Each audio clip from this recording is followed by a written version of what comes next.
Assalamualaikum warahmatullahi taala wabarakatuh.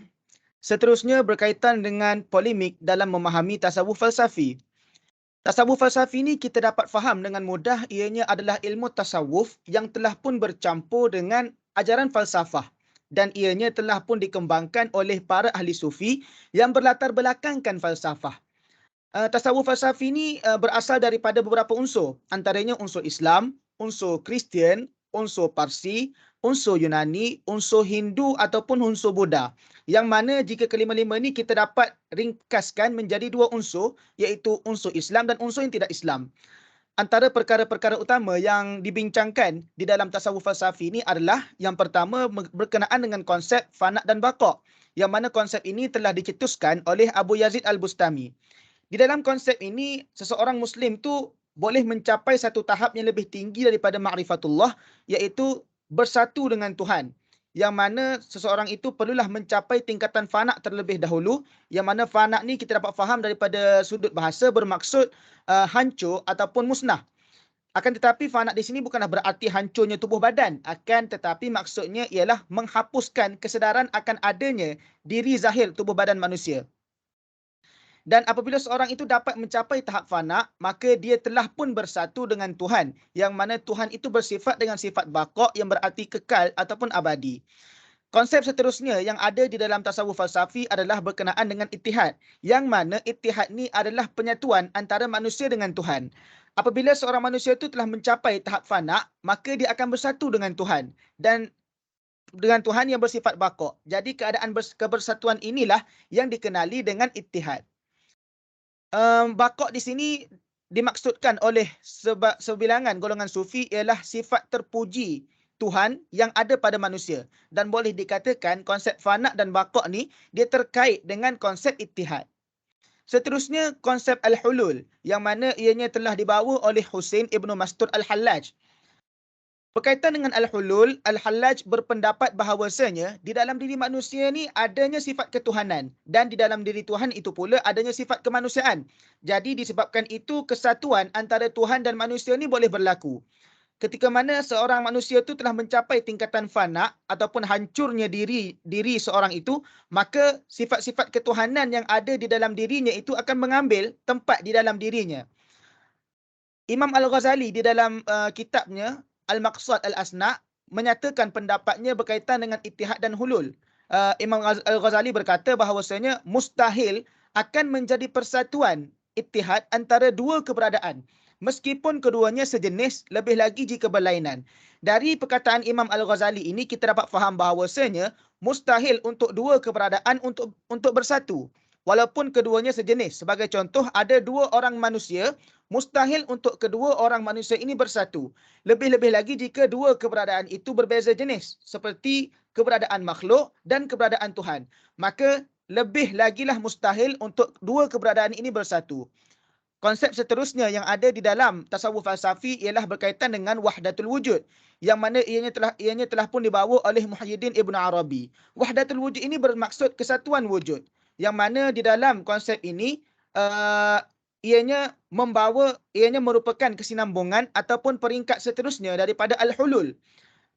Konsep wahdatul wujud ni timbul daripada pemikiran yang menganggap Allah itu ingin melihat dirinya sendiri di luar dirinya. Maka Allah ciptakan alam dan segala isinya adalah untuk menjadi cerminan bagi Allah sendiri. Untuk wahdatul wujud terdapat dua pandangan ulama berkaitan dengan wahdatul wujud. Yang pertama daripada pandangan akidah dan yang kedua daripada pandangan tasawuf. Daripada pandangan akidah, wahdatul wujud ni adalah satu pemikiran pantheism yang menyatukan Tuhan dengan makhluk ataupun menyamakan Tuhan dengan makhluk. Dan pemikiran wahdatul wujud ini menyamai dengan apa yang ada di dalam agama Hindu, Taoism dan pemikiran sebilangan ahli falsafah secara umum.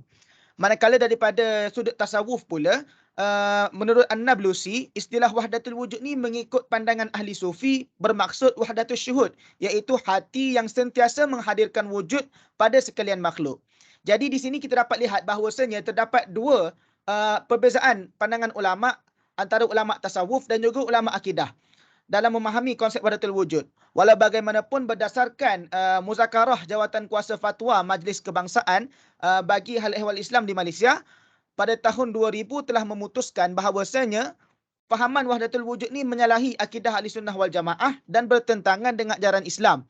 Dan muzakarah fatwa bersetuju dengan fatwa rasmi negeri Johor yang telah diputuskan pada tahun 1948 oleh mufti ketika itu Sahibus Samahah Said Alawi Tahir Al-Haddad, yang mana mengikut pendapat ijma' ulama, fahaman wahdatul wujud ni adalah kufur, dan sesiapa yang mempercayai dan mengamalkan fahaman ini adalah murtad. Jika pengamal fahaman wahdatul wujud ni mempunyai isteri, maka isterinya tertalak dan anaknya adalah anak luar nikah dan hartanya hendaklah diserahkan kepada Baitul Mal. Bukan setakat itu sahaja, kitab-kitab yang mengandungi pemikiran-pemikiran wahdatul wujud ini juga tidak dibenarkan dipelajari di masjid-masjid dan di surau-surau, seperti kitab Kashful Asrar, Ad-Darun Nafis, Hidayatus Salikin dan kitab-kitab lain. Daripada penerangan-penerangan tadi, kita dapat simpulkan bahawasanya terdapat perbezaan pandangan ulama dalam memahami pemikiran yang ada di dalam tasawuf falsafi. Dan perbincangan mengenai tasawuf falsafi ini adalah lebih selamat jika tidak disebarluaskan kepada khalayak umum, kerana dirisaukan akan timbulnya kesalahfahaman dalam kalangan masyarakat yang mana boleh menyebabkan rosaknya akidah umat Islam. Sekian, itu saja. Terima kasih. Falsafah pragmatisme menurut perspektif Islam. Falsafah pragmatisme merupakan satu aliran pemikiran barat yang telah muncul pada abad ke-20. Umumnya, falsafah pragmatisme merujuk kepada kegunaan, usefulness, boleh diusahakan, workability dan idea practicality. Pragmatisme merupakan gabungan dua perkataan iaitu pragmatik dan isma. Pragmatik bermaksud sifat atau pendirian yang lebih mementingkan kesan-kesan sebenar sesuatu daripada ciri-ciri teori dan sebagainya. Manakala isma adalah akhiran pada kata nama yang merujuk kepada kepercayaan. Tokoh aliran falsafah pragmatisme. Aliran falsafah ini mula dicetuskan oleh pemikir barat iaitu Charles S. Peirce. Kemudian falsafah ini diteruskan dengan beberapa aliran yang berbeza oleh tokoh barat yang lain iaitu William James dan John Dewey yang berasal dari Amerika. Namun begitu, dasar aliran tetap sama iaitu menolak segala intelektualisme dan absolutisme. Hal ini kerana mereka bersependapat bahawasanya suatu konsep fikiran baru hanya dianggap sebagai benar apabila dapat menghasilkan kegunaannya melalui percubaan dan eksperimen. Pandangan Islam terhadap pragmatisme dan aspek penerimaannya. Secara umumnya, agama Islam tidak menolak falsafah pragmatisme secara keseluruhan, akan tetapi sebahagian kerana falsafah ini memberi kebebasan yang luas dalam penggunaan akal serta mengetepikan aspek nilai agama itu sendiri. Sumber utama agama Islam ialah Al-Quran dan Sunnah. Hukum hakam diambil berpandukan dua sumber utama ini. Jadi jika kita perhatikan falsafah pragmatisme yang hanya menumpukan kepada logik hasil serta mengabaikan sumber wahyu ini, pastinya akan berlaku pertentangan antara akal dan wahyu, kerana akal manusia adalah terbatas tanpa panduan wahyu. Falsafah pragmatisme seolah-olah mempertuhankan akal fikiran sedangkan akal hanyalah makhluk dan Allah SWT adalah penciptanya. Namun begitu, sebenarnya falsafah pragmatisme ini telah diterima pakai sebagai wacana perubahan dan perkembangan di dalam Islam. Hal ini kerana penggunaan akal merupakan salah satu faktor penting terutamanya dalam bidang sosial dan politik. Falsafah pragmatisme ini diterima kerana ianya berasaskan rasional dan mampu membawa manusia bersifat progresif. Rasional pemikiran manusia dianggap berdaya tinggi untuk memikirkan apa yang baik untuk kehidupan manusia selagi mana ia berkeyakinan bahawa idea tersebut akan menghasilkan sesuatu yang positif. Kesimpulannya, Islam hanya menolak falsafah pragmatisme yang mengamalkan konsep berkenaan tingkah laku manusia hanya boleh diorganisasikan oleh akal manusia sahaja tanpa panduan wahyu. Agama Islam tidak menghalang sama sekali manusia untuk berfikir dengan menggunakan akal. Akan tetapi ianya hendaklah berpandukan sumber wahyu agar tidak tersesat. Matlamat dan kepentingan falsafah Islam pada hari ini. Sekalipun istilah falsafah tidak terdapat dalam syariat Islam, namun istilah Al-Quran dan As-Sunnah, Al-Hikmah, diterima bakai sebagai sinonim dengan falsafah oleh kebanyakan sekolah dalam Islam, termasuk mutakallimun, fuqaha, sufiyun dan terutama filosof. Allah Subhanahu Wa Taala berfirman dalam surah Al-Baqarah ayat 269 yang bermaksud, Dia memberikan hikmah kepada siapa yang Dia kehendaki. Barang siapa diberi hikmah, sesungguhnya dia telah diberi kebaikan yang banyak. Dan tidak ada yang dapat mengambil pelajaran kecuali orang-orang yang mempunyai akal yang sihat. Al-Quran juga menggesa umat Islam supaya berhikmah semasa menyampaikan Islam kepada orang lain. Allah Subhanahu Wa Taala berfirman yang bermaksud, serulah manusia kepada jalan Tuhanmu dengan hikmah dan pengajaran yang baik, dan berdebatlah dengan mereka dengan cara yang baik. Sesungguhnya Tuhanmu dialah yang lebih mengetahui siapa yang sesat dari jalannya, dan dialah yang lebih mengetahui siapa yang mendapat petunjuk. Surah An-Nahl ayat 125. Oleh itu, jelaslah bahawa ilmu-ilmu tersebut bukan saja dikuasai oleh para nabi, tetapi juga oleh manusia biasa. Pada era pertembungan antara tamadun-tamadun gergasi dunia seperti Greek, Parsi dan India dengan tamadun Islam, falsafah telah memainkan peranan penting dalam proses penyerapan tamadun tersebut dan juga dalam pembentukan tamadun ilmu dan sains dalam Islam. Ahli-ahli falsafah telah berjaya menguasai dan memajukan ilmu-ilmu asing dalam kerangka dan perspektif syariat Islam. Sebab itulah, kebanyakan ahli falsafah terkemuka juga merupakan saintis Islam yang ulung seperti Al-Kindi, Ar-Razi, Al-Farabi, Ibn Sina, Ibn Rushd dan lain-lain. Berdasarkan sejarah perkembangan pengajian ilmu falsafah dalam Islam, maka jelaslah bahawa antara matlamat dan kepentingan falsafah pada hari ini adalah bagi membantu. Yang pertama, membina generasi ilmuwan yang berfikiran terbuka, kreatif, inovatif dan tidak mudah dipengaruhi. Seterusnya, dapat membina golongan pelajar yang bersikap positif terhadap ilmu dan penyelidikan. Golongan yang melihat bahawa ilmu yang sempurna adalah milik Allah sepenuhnya. Sementara orang yang berilmu pula dinamakan filosof, iaitu golongan yang cintakan hikmah ataupun ilmu dan sekaligus cintakan Allah. Seterusnya, menghakis perasaan rendah diri terhadap tamadun barat di kalangan generasi pelajar. Jika filosof saintis klasik kita boleh mempelajari, menguasai dan akhirnya mengatasi tamadun barat dan timur ketika itu, dan kemudian menyumbang kepada kelahiran tamadun Eropah dan barat moden, generasi Muslim pada hari ini juga boleh dan berpeluang untuk membuat demikian terhadap kemajuan sains dan teknologi barat pada masa kini. Terma sinkretisme ni pertama kali dibawa ke dalam arus akademik pada tahun 1836 oleh sejarawan Jerman iaitu Droysen. Ia menjadi sebahagian daripada sejarah agama dan perbahasan teologi pada akhir abad ke-19. Sinkretisme ni dia didefinisikan sebagai mencampurkan idea dan praktik agama dengan maksud sama ada salah satu mengambil sedikit atau banyak prinsip atau keduanya bersatu amalgamasi secara cosmopolitan dan sedikit bentuk politeistik.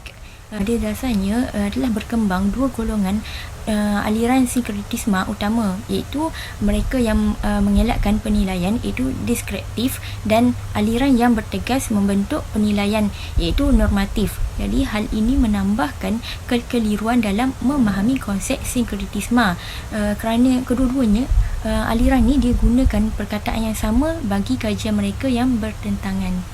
Golongan deskriptif, golongan ni dia guna definisi yang lebih inklusif dan mencadangkan sinkretisme sebagai proses semula jadi sebagaimana yang berlaku dalam tradisi-tradisi yang prihatin nak pertahankan keaslian mereka.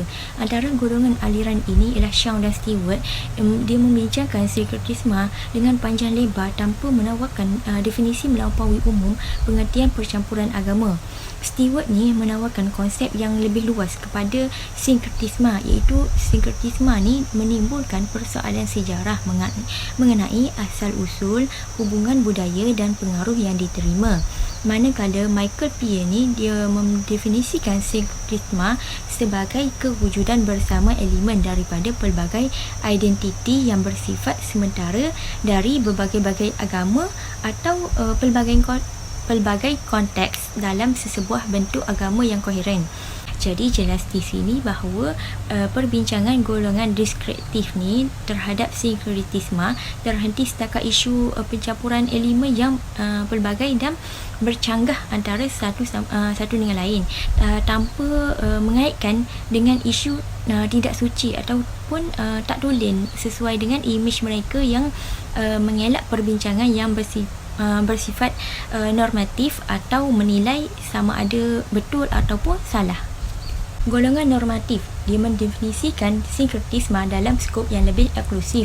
Mereka membincangkan sinkretisme daripada perspektif Kristian yang menggunakan terma sinkretisme merujuk kepada proses percampuran yang membawa bahaya kepada tradisi Kristian. Kelima, dia menggambarkan sinkretisme sebagai percampuran elemen agama yang tak sah. Sementara Schinella pula dia menyarankan penggunaan terminologi inculturation yang bermaksud sinkretisme ni yang telah disahkan oleh gereja, yang mana gambaran jelasnya setiap gereja bertanggungjawab membudayakan nilai Kristian dalam situasi tertentu. Jadi perbincangan golongan normatif terhadap sinkretisme tidak terhenti setakat isu percampuran elemen yang pelbagai dan bercanggah antara satu dengan lain. Sebaliknya dia mengaitkan isu tak tulen atau tak suci yang membawa kepada pencemaran dan keterpelesungan sesebuah agama, khususnya agama Kristian. Walaupun ada isu untuk membuang terma sinkretisme ni yang berkonotasi negatif, namun penggunaannya dikekalkan bagi nak gambarkan usaha awal misionari dalam menyebarkan Kristian ke dalam masyarakat bukan Kristian. Sinkretisme dari Al-Quran. Hamka dan Abu Jami ni sependapat surah Al-Kafirun ayat 1 dan 6 diturunkan menjawab persoalan sinkretisme.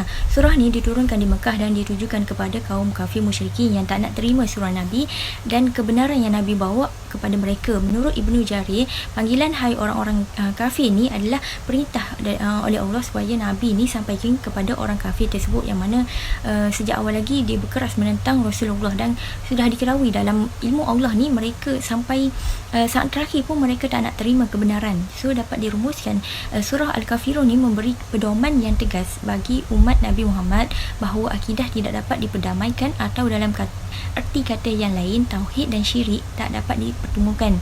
Sekiranya perkara yang hak atau benar nak disatukan dengan perkara yang batil, maka pada dasarnya yang batil akan menang.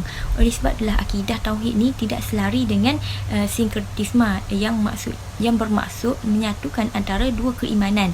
Misalnya nak menyatukan antara animisme dan tauhid, nak sembah berhala dengan semayang, sembelih binatang untuk tujuan memuja hantu atau jin tapi baca bismillah dan sebagainya.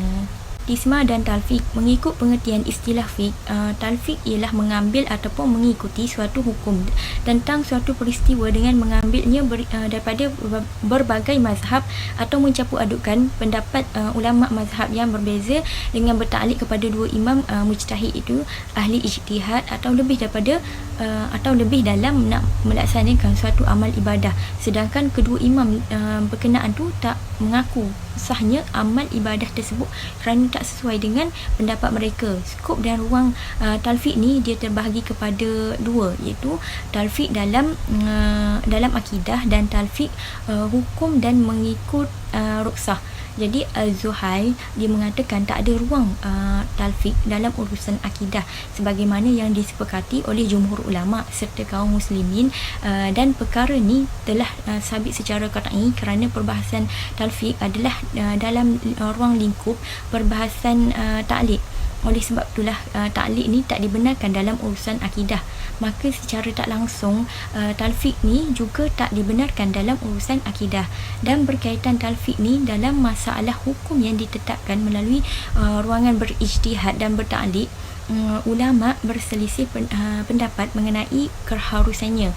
Walaupun ada kamus yang menterjemahkan sinkretisme ni sebagai talfiqiyah, akan tapi perbahasan talfiq lebih menjurus tentang mazhab atau aliran pemikiran dalam Islam yang menggabungkan unsur berbeza yang mana ia melahirkan praktis dan pemikiran yang baru. Pun begitu, perbahasan talfiq ni dia lebih menonjol dalam bidang fiqh yang memfokuskan perbincangan kepada persoalan hukum talfiq dalam peribadatan.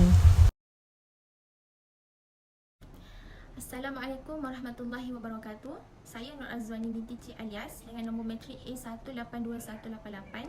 InsyaAllah saya akan mengetengahkan isu tentang cabaran pemikiran Islam literal, iaitu pandangan golongan anti mazhab terhadap Islam.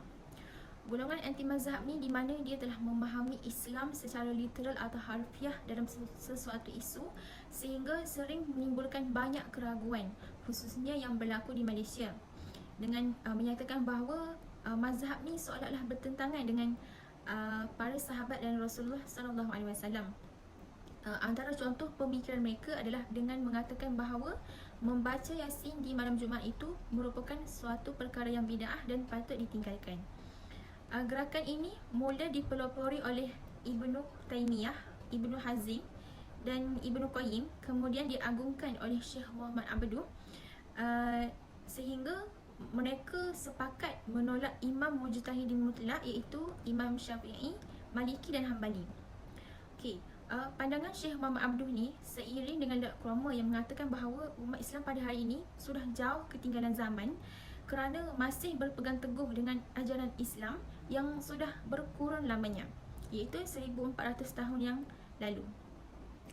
Jadi untuk menyelesaikan masalah ini, Lord Cromer mengemukakan bahawa umat Islam perlulah keluar untuk berani berijtihad dan keluar daripada kejumudan cara pandang dan pemikiran, kerana pada beliau berfikir secara bebas merupakan satu simbol kemodenan dan berpegang kepada prinsip tradisional merupakan satu ciri kemunduran dalam menongkah arus kontemporari pada hari ini. Seterusnya, mengapa golongan ini anti kepada mazhab? Antara alasannya adalah kerana menganggap bahawa Rasulullah SAW tidak pernah menyuruh kita untuk mengikuti mazhab, tetapi mengikuti sunnah. Seterusnya, mereka juga mengatakan bahawa Al-Quran dan As-Sunnah itu sudah menjadi satu dalil hukum yang cukup untuk dipegang, dan mengatakan bahawa bermazhab ini merupakan satu perkara yang bid'ah dan patut ditinggalkan kerana ianya tidak wujud pada zaman Rasulullah SAW.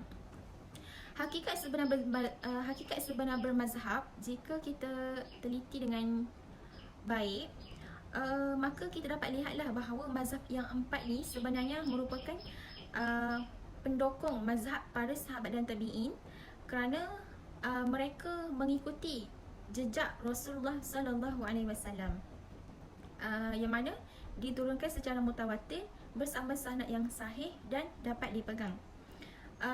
Mazhab ini juga dibukukan secara teliti dan aman daripada penipuan dan perubahan, sehingga Ahlus Sunnah wal Jamaah bersepakat bahawa kita boleh mengamalkan keempat-empat mazhab tersebut.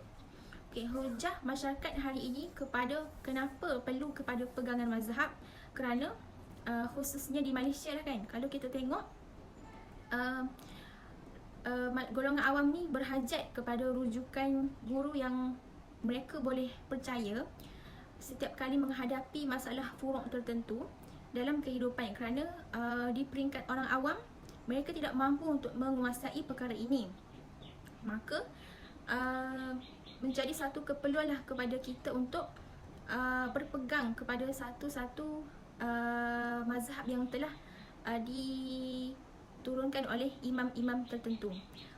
Perbahasan ini sengaja kita ketengahkan sebab untuk membuka minda golongan anti mazhab, di mana bukanlah mudah untuk mengeluarkan mazhab ini dan bukanlah ditakdir secara membabi buta seperti yang disangkakan, dan bukan juga berniat untuk mengagungkan mazhab dan para ulama sehingga membelakangkan Al-Quran dan hadis yang sahih.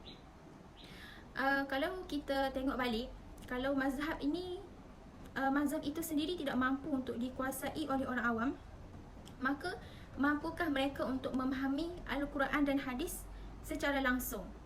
Yang kalau kita faham lebih beratlah. Okey, bahkan dikhawatiri akan menjadi satu beban dalam mengamalkan nilai ajaran Islam. Maka mengajak masyarakat untuk meninggalkan mazhab merupakan satu perkara yang sia-sia, kerana haruslah difahami bahawa mazhab itu sendiri menjadi satu jalan manhaj untuk umat Islam memahami Al-Quran dan hadis dengan lebih baik. Wallahu a'lam. Pemikiran falsafah dalam pendidikan Islam. Falsafah merupakan salah satu disiplin ilmu yang dianggap sebagai disiplin yang tinggi. Falsafah dianggap sedemikian sesuai dengan makna falsafah itu sendiri, iaitu cinta kepada hikmah. Hikmah atau kebijaksanaan adalah aspek penting dalam falsafah dan ia merujuk kepada kematangan pandangan dan pengamatan yang teliti. Hikmah ialah satu pemikiran aras tinggi yang bertujuan untuk menggali kebenaran atau hakikat. Dalam Islam, kebenaran yang dimaksudkan tentu sahaja kebenaran Islam. Falsafah Islam adalah falsafah yang tidak boleh dipisahkan daripada dua sumber yang berautoriti, iaitu Al-Quran dan As-Sunnah. Ini bermakna apa sahaja bidang dan cabang falsafah yang dibincangkan mestilah berdasarkan Al-Quran dan As-Sunnah dan tidak wajar bertentangan dengan prinsip Islam. Ruang perbincangan falsafah Islam berkisar kepada beberapa persoalan utama, iaitu persoalan ketuhanan, insan, alam dan kehidupan. Pandangan hidup Islam bermula dengan persoalan ketuhanan, iaitu kepercayaan insan kepada kewujudan Allah Subhanahu Wa Taala sebagai pencipta seluruh alam. Persoalan insan pula bertindak mengaplikasikannya dalam kehidupan. Di dalam Islam, insan adalah makhluk Allah Subhanahu Wa Taala yang sangat istimewa. Insan dianugerahkan dengan pelbagai kurniaan seperti fizikal yang indah dan sempurna, akal, rohani, fitrah yang suci serta kuasa untuk memilih. Dua unsur yang berbeza yang ada di dalam diri manusia, iaitu unsur material dan spiritual yang saling melengkapi. Kedua-dua unsur ini membolehkan insan menjalankan dua fungsi penting, iaitu sebagai hamba dan khalifah Allah di muka bumi ini. Alam pula mempunyai hubungan yang bermakna dengan persoalan ketuhanan dan insan. Alam ialah makhluk Allah Subhanahu Wa Taala yang mampu diketahui dan difahami insan. Kefahaman insan tentang alam membolehkan insan berfungsi sebagai hamba dan khalifah, memanfaatkan alam bagi meningkatkan kualiti kehidupan dengan pelbagai unsur yang terdapat di dalamnya. Kehidupan insan mempunyai matlamat yang jelas. Kehidupan insan tidak berakhir dengan kematian. Sebaliknya, kematian ialah terminal sebelum menuju ke alam akhirat yang bersifat kekal abadi. Oleh itu, insan dituntut supaya mempersiapkan bekalan, iaitu berusaha memperoleh keredaan Allah Subhanahu Wa Taala. Allah Subhanahu Wa Taala menjadikan kehidupan insan dipenuhi dengan pelbagai nikmat yang bertindak sebagai alat untuk mencapai keredaan Allah Subhanahu Wa Taala dan bukan menjadi matlamat untuk direbut oleh insan. Ini menyebabkan pendidikan Islam bukan bertujuan untuk meraih kejayaan material sahaja, tetapi juga kejayaan yang lebih bermakna di alam akhirat. Jadi, keempat-empat persoalan utama dalam falsafah ini memberi hala tuju yang jelas kepada pembinaan dan pelaksanaan sistem pendidikan Islam. Falsafah pendidikan menurut Al-Ghazali. Konsep mengajar dan belajar tidak dapat dipisahkan dalam pendidikan. Jelas bahawa yang disebut mengajar adalah guru, manakala yang disebut belajar adalah proses dalam pendidikan itu sendiri. Guru berperanan dalam mengarahkan fizikal dan potensi seseorang. Belajar pula merupakan tingkah laku yang mana ianya dipimpin oleh orang lain dalam usaha memperkembangkan potensi dalam diri individu tersebut. Dalam erti kata lain, proses mengajar menjadikan guru tersebut orang yang membimbing orang lain belajar. Manakala belajar pula ialah proses yang sengaja dilakukan oleh orang yang belajar. Melalui proses penyoalan, iaitu proses soal-jawab pelajar sebagai contoh, mereka sebenarnya berkehendakkan sesuatu matlamat yang baru dengan bantuan gurunya yang seharusnya lebih arif dan berpengalaman. Sesi soal-jawab ini akhirnya menghasilkan 3 manfaat, iaitu yang pertama, pelajar dapat menyelesaikan kekeliruan yang wujud dalam minda mereka di samping menambah pengetahuan dan kesedaran.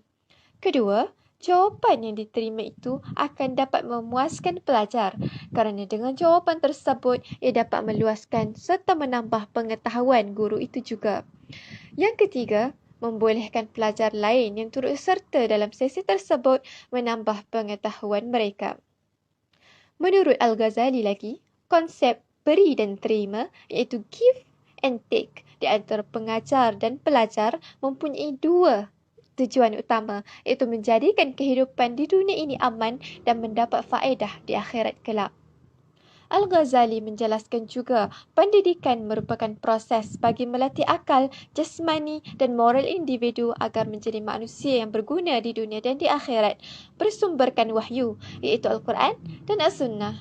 Dengan ini dapat melahirkan individu yang bertakwa dan mengabdikan diri kepada Allah. Pendidikan Islam dalam silibus sekolah di Malaysia juga memberi penekanan dan penumpuan sepenuhnya terhadap diri pelajar kepada pengukuhan akidah Islamiah, pemahaman sifat-sifat dan cara hidup serta asuhan budi pekerti dan akhlak yang mulia.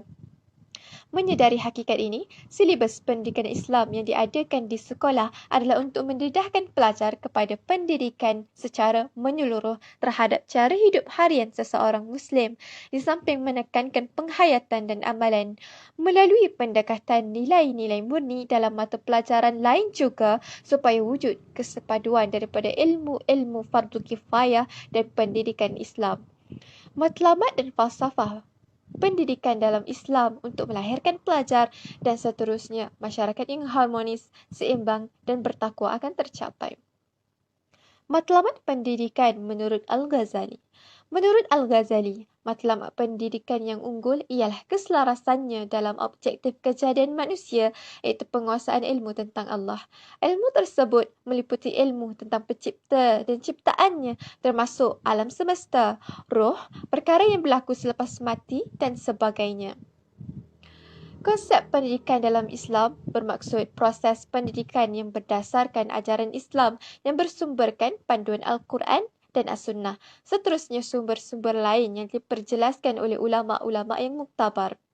Penguasaan ilmu tentang Allah akan menjadikan seseorang hamba tersebut semakin hampir dengan Allah kerana penghampiran diri kepada Allah mustahil terjadi melainkan melalui ilmunya juga. Seterusnya, matlamat pendidikan itu sebagai menimba ilmu pengetahuan untuk memperoleh kefahaman berkaitan ilmu-ilmu yang memandu ke arah perilaku yang baik dan akhlak yang mulia. Peranan pendidikan di Malaysia juga yang terkandung dalam falsafah pendidikan negara adalah menekankan pembentukan generasi muda yang dapat menyumbangkan bakti dalam perkembangan ekonomi, sosial, kebudayaan dan politik. Oleh itu, matlamat pendidikan negara sebagai usaha untuk melahirkan warga negara yang mempunyai sahsiah yang baik, seimbang dan sepadu dari segi intelek, rohani, emosi dan jasmani. Sejak zaman berzaman, Islam menekankan bahawa perkara akhlak adalah intipati kepada pendidikan Islam dan untuk membentuk akhlak yang sempurna adalah tujuan utama pendidikan yang sebenar. Kecenderungan penulisan Al-Ghazali mengenai pendidikan yang lebih mirip kepada pendapat yang berbentuk kerohanian adalah bersesuaian kerana beliau juga dianggap sebagai ahli tasawuf. Sebagaimana beliau menjelaskan, manusia mendapat keutamaan melalui ilmu untuk mencapai satu tahap kesempurnaan dan kejayaan hidup di dunia dan di akhirat. Sekian sahaja daripada kumpulan kami. Wabillahi taufiq wal hidayah. Assalamualaikum warahmatullahi wabarakatuh.